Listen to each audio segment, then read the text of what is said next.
نحمده ونصلي ونسلم على رسوله الكريم اما بعد فاعوذ بالله من الشيطان الرجيم بسم الله الرحمن الرحيم يا أيها الناس قد جاءتكم موعظة من ربكم وشفاء لما في الصدور وهدى ورحمة للمؤمنين قل بفضل الله وبرحمته فبذلك فليفرحوا هو خير مما يجمعون صدق اللہ مولانا العظیم۔ میرے نہایت ہی واجب الاحترام دوستوں بزرگوں، اللہ رب العزت کی پاک کتاب لا ریب کتاب قرآن مجید فرقان حمید، اس کا 11واں پارہ ہے اور سورہ یونس شریف ہے۔ اس کی 2 آیات بشینات میں نے آپ کے سامنے تلاوت کی ہے۔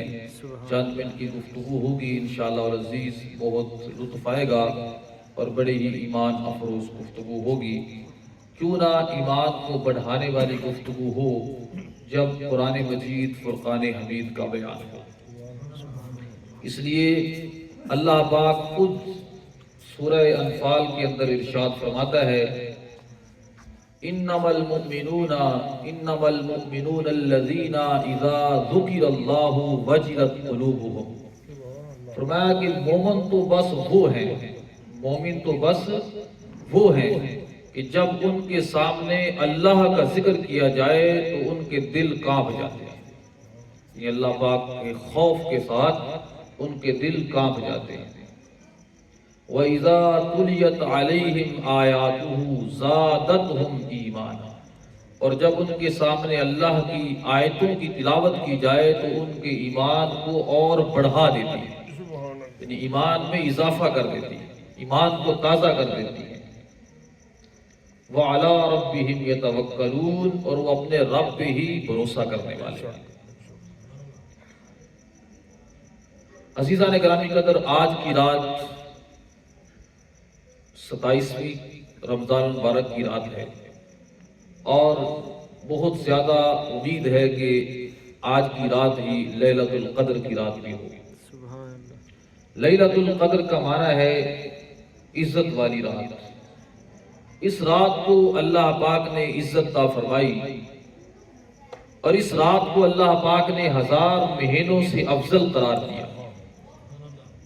اس رات کو اللہ پاک نے اس کائنات کے اندر اپنے بندوں کے لیے اپنا آخری کلام، اپنا آخری پیغام نازل کیا ہے، ان کی ہدایت اور ان کی رہنمائی کے لیے۔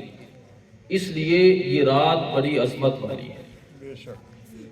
اللہ پاک نے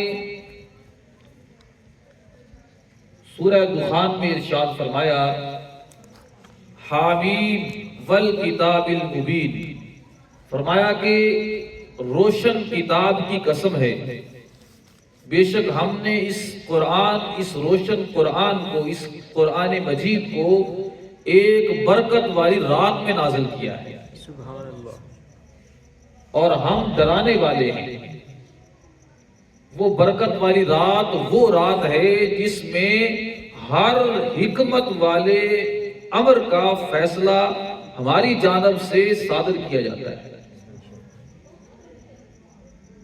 فیہا یفرق کل امر حکیم، امر حکیم کا معنی ہے حکمت والے کام کا، امرم من عندنا، ہماری بارگاہ سے فیصلہ کیا جاتا ہے۔ حکیم کے 2 معنی، ایک معنی یہ ہے کہ وہ جو اللہ پاک فیصلہ فرماتا ہے اس رات، وہ ایسا فیصلہ ہوتا ہے جو ہر طرح کی خامی سے اور ہر طرح کی غلطی سے پاک ہوتا ہے، اس میں ذرا برابر بھی خامی اور غلطی کی گنجائش نہیں ہوتی۔ اور دوسرا معنی یہ ہے کہ وہ فیصلہ اتنا مضبوط، اتنا پختہ اور محکم ہوتا ہے کہ دنیا کی کوئی چیز اسے بدل نہیں سکتی۔ اس نے فیصلہ کر دیا ہے سو اس نے فیصلہ کر دیا ہے۔ سورۃ القدر میں فرماتا ہے اللہ پاک انا انزلناہ فی لیلۃ القدر، بے شک اس قرآن کو ہم نے عزت والی رات میں اتارا ہے۔ وما ادراک ما لیلۃ القدر، اے لوگوں تمہیں کیا پتا وہ قدر والی رات کیا ہے، یعنی اس کی عظمت کیا ہے۔ یعنی اگر ہمارا پروردگار ہمیں باخبر نہ کرتا تو ہمیں کبھی نہ پتا چلتا کہ لیلۃ القدر کی شان کیا ہے۔ فرمایا کہ میں پروردگار کائنات کا خالق و مالک تمہیں بتا رہا ہوں کہ وہ رات لیلۃ القدر خیر من الف شہر، وہ 1000 مہینے سے بھی زیادہ بہتر ہے۔ سبحان اللہ، سبحان اللہ۔ اللہ پاک نے ہمیں باخبر کیا، ورنہ ہمیں خبر نہ ہوتی کہ لیلۃ القدر کیا ہے۔ تنزل الملائکۃ والروح فیہا باذن ربہم من کل امر، اس رات فرشتے اور حضرت جبرائیل امین اپنے رب کی اجازت سے زمین پر ہر حکم کو لے کر اترتے ہیں۔ یعنی اللہ پاک نے جو جو حکم کرنا ہوتا ہے، جو جو فیصلہ فرما دیا ہوتا ہے، وہ لے کر اس زمین پر اترتے ہیں۔ سلام ہی حتی مطلع الفجر، وہ ساری کی ساری رات ہی سراسر رحمت ہے، سلامتی والی ہے، سبحان اللہ، اس میں کوئی فتنہ اور شر والی بات نہیں ہے، بالکل سلامتی ہی سلامتی ہے۔ عزیزان گرامی قدر، اس رات کو اللہ پاک پتہ چلا کہ اللہ پاک اپنے شایان شان اپنی سلطنت کے اندر، جو اس کی یہ ساری کائنات اس کی سلطنت ہے، اس کے اندر یدبر الامر وہ خود ہے، وہ فیصلے جاری فرماتا ہے قوموں کے، افراد کے، ملکوں کے، کہ کس کے قسمتوں کے فیصلے ہوتے ہیں، فرد افراد کے بھی ہوتے ہیں، مختلف قوموں کے بھی ہوتے ہیں اور مختلف ملکوں کے بھی ہوتے ہیں۔ کس نے زوال کا شکار ہونا ہے اور کس نے فتح یاب ہونا ہے، کس نے بدبخت ہونا ہے اور کس نے سعادت مند اور عزت والا ہونا ہے، کس نے اس دنیا کو چھوڑ کے اسے موت سے ہمکنار ہونا ہے اور کس نے نئی مخلوق نے اس دنیا میں آنا ہے اور کس نے سفر کرنا ہے اور کس نے گھر میں رہنا ہے، کس نے بیمار ہونا ہے، کس نے تندرستی کی حالت میں زندگی گزارنی ہے۔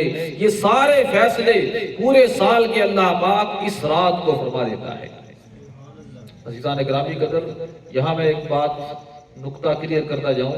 بعض قرآن مجید کی تفسیر اور وضاحت کرنے والے مفسرین نے اس رات سے مراد پچھلا مہینہ جو گزرا ہے شعبان شریف، اس کی جو 15ویں رات ہے جسے ہم عرف عام میں شب برات کہتے ہیں، اس کے بارے میں لکھ دیا ہے۔ بعض حدیثوں کی وجہ سے، بعض روایتوں کی وجہ سے جو کمزور روایتیں ہیں کہ اس سے مراد وہ رات ہے، تو وہ دوسرے بعض مفسرین جو بہت زیادہ اتھارٹی والے ہیں انہوں نے ان کو رد کیا ہے اور انہوں نے بتایا ہے کہ یہ قرآن مجید کے ہی خلاف ہے۔ اس لیے یہ بات بالکل واضح ہے کہ آج کی رات ہو سکتی ہے جو لیلۃ القدر کی رات ہو تو وہی رات ہے جس رات یہ سارے فیصلے اللہ پاک فرماتا ہے۔ اب آئیے وہ جو آیتیں میں نے 2 سورہ یونس کی پڑھی ہیں ان کا ترجمہ سنیے اور اس کے بعد انشاءاللہ العزیز ہم دعا کرتے ہیں۔ اللہ رب العزت نے ارشاد فرمایا، یہ جو لیلۃ القدر کی رات میں نے تمہیں قرآن دیا ہے، اس قرآن کی شان کیا ہے؟ یا ایھا الناس، اے لوگو، قد جاءتکم موعظۃ من ربکم، بے شک تمہارے پاس تمہارے رب کی طرف سے ایک موعظہ، نصیحت آ گئی ہے۔ وشفاء لما فی الصدور، وہ ایسی نصیحت ہے جس کے اندر دلوں کی شفا موجود ہے۔ سبحان اللہ، وہدن، اور ہدایت موجود ہے، ورحمہ، اور رحمت موجود ہے مومنوں کے لیے۔ اس آیت میں چند چیزوں کا ذکر ہوا۔ فرمایا کہ لوگوں تمہارے پاس اللہ کی طرف سے ایک نصیحت آئی ہے، موعظت آئی ہے، یہ ایک حقیقت ہے۔ سورہ بقرہ میں اللہ پاک فرماتا ہے ثم قست قلوبکم، تمہارے دل سخت ہو گئے۔ جب دل سخت ہو جائے نا بندے کا، پھر اس کے اوپر کوئی کسی کی بات اثر نہیں کرتی، خواہ کوئی کتنی ہی اعلیٰ سے اعلیٰ بات ہو دل پہ اثر نہیں ہوتا۔ اور حقیقت یہ ہے کہ ہمارے دلوں کا حال بھی کچھ ایسا ہو گیا ہے۔ کہ دل سخت ہو گئے ہیں، نرم نہیں رہے، ان کے اوپر اثر نہیں ہوتا۔ اللہ پاک نے بنی اسرائیل کا ایک واقعہ بیان کر کے کہ ان بنی اسرائیل میں ایک شخص نے، ایک بھتیجے نے اپنے چچا کو قتل کر دیا، اور اس کے بعد اس کی دولت کو ہتھیانے کے لیے اس کے بعد اللہ کے نبی حضرت موسیٰ کلیم اللہ کے پاس آیا اور عرض کرنے لگا کہ حضور قاتل ڈھونڈ دے، قاتل کون ہے؟ اب اللہ کے ساتھ مذاق اور اللہ کے نبی کے ساتھ مذاق۔ آپ نے اللہ کی بارگاہ میں عرض کی کہ مولا کریم قاتل کون ہے مجھے بتا۔ وہ تو اللہ کے کلیم تھے، ہر وقت کلام کرتے تھے اللہ سے۔ اللہ پاک نے فرمایا کہ اے میرے کلیم انہیں کہو کہ یہ گائے ذبح کریں۔ اب ایک طرف قاتل ڈھونڈنا ہے، دوسری طرف گائے ذبح کرنی ہے، یہ آپس میں جوڑ نہیں ہوتا۔ ان لوگوں نے کہا کہ اللہ کے کلیم آپ ہمیں مذاق کر رہے ہیں؟ نہیں، ہم نے آپ کو کہا کہ قاتل ڈھونڈیں اور آپ ہمیں کہہ رہے ہیں گائے ذبح کرو، ہمیں تو مذاق ہی لگ رہا ہے۔ آپ نے فرمایا کہ میں اللہ کی پناہ مانگتا ہوں، میں جاہل ہوں کہ میں تم سے مذاق کروں۔ چونکہ وہ لوگ گائے کو بہت زیادہ اتھارٹی دیتے تھے اور گائے کو پتہ نہیں کیا سمجھتے تھے اور خدا سمجھتے تھے ان کے آباء و اجداد۔ اب وہ تو توبہ کر چکے تھے، لیکن ابھی بھی کوئی رسم آباء و اجداد سے چل رہی ہو نا، تو اگرچہ لوگ مسلمان ہو بھی جائیں پھر بھی وہ رسمیں ان کی رہتی ہیں۔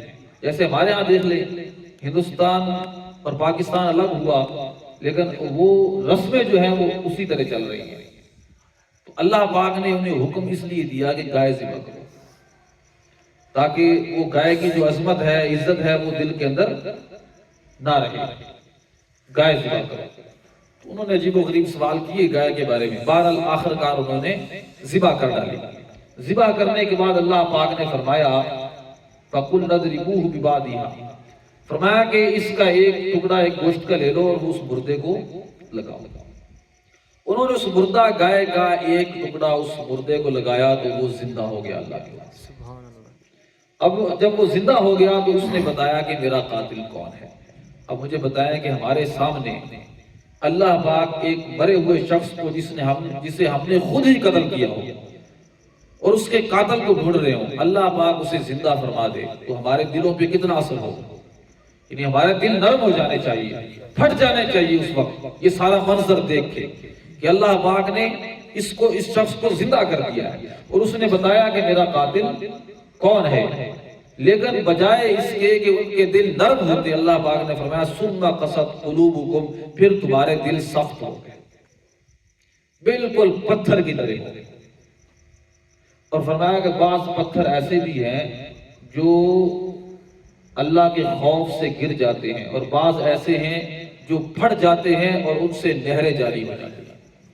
کبھی پہاڑی علاقے میں جائیں تو پتھروں میں سے پانی نکل رہا ہوتا ہے، فرمایا پتھروں میں بھی بعض ایسے ہیں جو پھٹ جاتے ہیں اور بعض ایسے ہیں ان سے نہریں جاری ہو جاتی ہیں، اور بعض تو ایسے ہیں جو اللہ کے خوف سے گر جاتے ہیں۔ یہ اللہ پاک نے پتھر کو لے کر انسان کے دل کی مثال دی ہے کہ جب قرآن پڑھا جائے، نصیحت کی بات ہو تو بعض تو پتھروں سے بھی زیادہ سخت ہیں، اثر ہی نہیں ہوتا، اور بعض وہ ہیں جن کی آنکھوں سے آنسو جاری ہو جاتے ہیں، اور بعض وہ ہیں جو تو گر ہی جاتے ہیں اللہ کے خوف سے۔ تو فرمایا تمہارے دل پتھر ہو گئے۔ تو یہاں اللہ پاک نے آیت میں فرمایا اللہ پاک نے تمہیں ایک واعظ دیا ہے۔ یہ حقیقت ہے کہ واعظ کرتے، اب میں یہ تقریر کر رہا ہوں، یہ واعظ کر رہا ہوں، یعنی نصیحت کر رہا ہوں۔ اس واعظ و نصیحت سے دل جو ہے نرم ہوتے ہیں، دلوں کو شفا ملتی ہے، یعنی دلوں کی اس کے اندر طہارت ہوتی ہے، انسان کے دل کے خیالات بدلتے ہیں اور اس کے دل میں تبدیلی آتی ہے اور اس کی سختی دور ہوتی ہے۔ اس لیے فرمایا کہ یہ قرآن سب سے پہلے تو کیا ہے؟ واعظ ہے، یعنی نصیحت ہے۔ نصیحت ملے گی تو ہی شفا ہوگی۔ مثال کے طور پہ بارش اس وقت بھی فائدہ دیتی ہے نا جب پہلے زمین بنائی ہوئی ہو، اگر زمین ہی نہیں بنائی اسی طرح سخت پڑی ہے تو پھر بارش کیا فائدہ دے گی۔ اس لیے فرمایا کہ پہلے تو قرآن تمہیں یہ واعظ کرے گا، نصیحت کرے گا، یعنی تمہارے دل کی جو زمین ہے اس کو بنائے گا۔ اگر ذرا اس کو پڑھ کے دیکھیں تو تمہارے دل کی زمین کو بناتا جائے گا، تمہارے اندر کے شک اور شبہات جو ہیں وہ دور کرتا جائے گا، اور تمہارے دل میں دنیا کی محبت، لالچ اور اس طرح کی جتنی نجاستیں ہیں ان سے اسے پاک کرتا جائے گا۔ سب سے پہلے تو پاک کرے گا، پھر کیا کرے گا؟ وَشِفَاءٌ لِمَا فِي الصُّدُورِ، پھر دلوں کے لیے شفا ہے، یعنی دلوں کو شفا دے گا، ایمان دے گا، گناہوں کی بیماریوں سے پاک کر دے گا۔ جب دلوں کو شفا مل جائے گی نصیحت حاصل کرنے کے بعد، تو پھر قرآن تمہاری رہنمائی کرے گا۔ یعنی اب بندے کو شفا بھی مل گئی ہے اور دل نرم ہو چکا ہے، اب وہ چاہتا ہے کہ مجھے کوئی راستہ ملے کہ میں اپنے پروردگار کو راضی کر لوں، تو یہ قرآن تمہیں بتائے گا کہ وہ راستہ کون سا ہے۔ ہدایت، رہنمائی، تمہاری رہنمائی کرے گا کہ تم کس طرح اپنے رب کو راضی کر سکتے ہو اور قیامت کے دن اپنے رب کے حضور اعلیٰ مقام حاصل کر سکتے ہو۔ اور اس کے بعد رحمت ہے، جب تم اللہ کی اس رہنمائی کے مطابق عمل کرو گے اور زندگی اس کے مطابق گزارو گے، تو پھر قیامت کے دن اور دنیا میں تمہارے اوپر اللہ کی رحمت ہی رحمت ہو، یعنی یہ قرآن رحمت بن جائے گا۔ تو پہلے قرآن نصیحت بنتا ہے، پھر جو نصیحت حاصل کر لے اس سے، تو یہ قرآن اس کے لیے دلوں کی بیماریوں سے شفا دینے والا بن جاتا ہے، اور جو ان بیماریوں سے شفا حاصل کر لے تو پھر یہ قرآن اللہ کی طرف رہنمائی کرنے والا بن جاتا ہے، اور جو اللہ کی طرف رہنمائی بھی اس قرآن سے حاصل کر لے تو یہ قرآن اس کے لیے اللہ کی رحمت کا باعث بن جاتا ہے، اللہ کی رحمت حاصل کرنے کا ذریعہ بن جاتا ہے، سبب بن جاتا ہے۔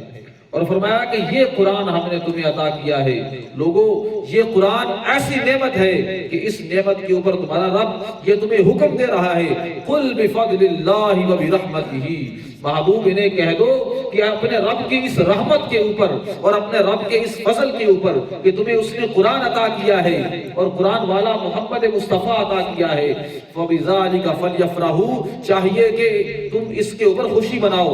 کیا کرو؟ خوشی مناؤ۔ اور یہ آج ہم خوشی منا رہے ہیں۔ اسلام میں خوشی منانے کا طریقہ یہ نہیں ہے کہ بندہ ناچے گانے، ادھر بھاگے ادھر بھاگے، ہلا ہلا کرے۔ خوشی منانے کا طریقہ یہی ہے کہ اللہ کے حضور جھک جائے، اللہ کے حضور جھک کر اللہ کا شکریہ ادا کرے اور دل کے اندر خوشی کرے اور لوگوں میں صدقہ و خیرات کرے۔ اس طرح یہ اللہ تعالیٰ کے حضور خوشی منائی جاتی ہے۔ فَبِذَلِكَ فَلْيَفْرَحُوا هُوَ خَيْرٌ مِّمَّا يَجْمَعُونَ، فرمایا کہ یہ قرآن، یہ نصیحت، یہ نماز، یہ میرے محبوب جو تمہیں ہدایات دے رہے ہیں، یہ اس ساری دنیا کی دولت سے بہتر ہے۔ اس کے پیچھے لگ کر تم زندگی برباد کر رہے ہو اور اسے سمیٹ کے رکھ رہے ہو، اور حقیقت یہ ہے قرآن مجید میں وَيْلٌ لِكُلِّ ہُمَزَةٍ لُمَزَةٍ الذی جمع مالا وعددا، فرمایا کہ جس شخص نے مال جمع کیا پھر اسے گن گن کر رکھا اور یہ سمجھا کہ یہ بس گن گن کے رکھوں گا، یحسب ان مالہ اخلدا، سمجھتا ہے کہ یہ ہمیشہ ہمیشہ اس کے پاس رہے گا۔ ایسا نہیں ہے، ہمیشہ ہمیشہ وہ کسی کے پاس نہیں رہا ہے۔ فرعون کو دیکھ لیں، نمرود کو دیکھ لیں، بڑے بڑے بادشاہوں کو دیکھ لیں، ان کے قصے قرآن نے بیان کیے ہیں اور تاریخ میں لکھے ہوئے ہیں، وہ ہم دیکھ سکتے ہیں ان کے پاس کچھ نہیں رہا ہے، حالانکہ بڑے بڑے محلات میں رہا کرتے تھے اور بڑے بڑی ان کی لونڈیاں اور غلام ہر وقت ان کے ارد گرد پھرا کرتے تھے، لیکن آج انہیں کوئی پوچھنے والا نہیں ہے، بلکہ عبرت کا نشان بن گئے۔ عزیزان گرامی قدر، ہمارے لیے قرآن ماہ رمضان یہی پیغام دینے والا ہے کہ ہم اپنے رب کو راضی کریں، اور یہ 3 دن رہ گئے ہیں اور ماہ رمضان میں بھی اگر کوئی راضی نہیں کر سکتا ہے، یعنی بدل نہیں سکتا ہے، اللہ پاک اس وقت راضی ہوگا جب ہم بدل جائیں گے۔ یہ نہیں ہے کہ اب تو ماشاءاللہ مسجد میں 2 صفیں نمازیوں کی ہیں اور ماہ رمضان میں ایک بھی نہیں رہی، تو سمجھ لیں کہ بدلے نہیں ہیں پھر ہم، یعنی پورے ماہ رمضان کا ہمارے اوپر اثر نہیں ہوا ہے، یعنی 1 مہینہ دوائی کھائی ہے، جیسے ہی دوائی ختم کی تو بیماری پھر لوٹ آئی، پتہ چلا کہ دوائی کا اثر نہیں ہوا۔ یہ 1 مہینہ جو روزے رکھے ہیں یہ دوائی ہے۔ 1 مہینہ کے بندہ دوائی کھائے کھانسی کی، آرام رہے، مہینے کے بعد اب بند کرے کہ اب فائدہ ہو چکا ہوگا، کھانسی پھر شروع ہو جائے، کیا فائدہ ہوا؟ یعنی اثر نہیں ہوا۔ جس وقت تک استعمال کرتا رہا فائدہ رہا۔ تو عزیزان گرامی قدر، ماہ رمضان مبارک ہمارے دلوں کو بدلنے والا ہے، ہماری زندگیوں کو بدلنے والا ہے، اگر ہم صحیح معنی میں اس کو حاصل کر لیں۔ یعنی صحیح معنی میں حاصل کرنے کا مطلب یہ ہے کہ روزے رکھیں اور اللہ کی حضور نمازیں پڑھیں اور روئیں اللہ کی بارگاہ میں، اور اسے اللہ کو منائیں اور اسے کہیں کہ اے اللہ ہمارے دل سخت ہو گئے ہیں، ہماری روحیں سخت ہو گئی ہیں، ہم نماز پڑھنے کو دل نہیں کرتا ہے، مسجد میں آنے کو دل نہیں کرتا ہے، اے اللہ تیری بارگاہ میں اس پاک معزز مہینے میں ہم تیرے حضور جھکے ہوئے ہیں، ہمیں بدل دے، ہمیں ہمیشہ نماز پڑھنے والا بنا دے، ہمیشہ نیکی کرنے والا بنا دے، ہمیں چینج کر دے، ہمیں ان بیماریوں سے نجات عطا فرما دے، ہمیں صحت عطا فرما دے، تندرستی عطا فرما دے، ہم روحانی بیماریوں کے مریض ہیں۔ یہ رو رو کر اللہ کے حضور سجدے میں دعا کریں، اللہ کے حضور سجدے میں دعا کریں، نماز میں دعا کریں، اور جس دن یہ دعا قبول ہوگی ہم بدل گئے تو پھر سمجھ لیں اس نماز نے اپنا اثر کر دکھایا، اور ان روزوں نے بھی اپنا اثر کر دکھایا، اور ماہ رمضان نے بھی اپنا اثر کر دکھایا۔ اور اگر پورا مہینہ روزہ بھی رکھا، نماز بھی پڑھی، لیکن بعد میں وہی بے نمازی ہو گئے اور وہی کام دنیا والے شروع ہو گئے، تو اس سے سمجھ لیں پھر اس دعائی نے آپ کے اوپر پورا اثر نہیں کیا ہے۔ اللہ رب العزت کی بارگاہ میں دعا ہے اللہ پاک ہمیں عمل کرنے کی توفیق عطا فرمائے۔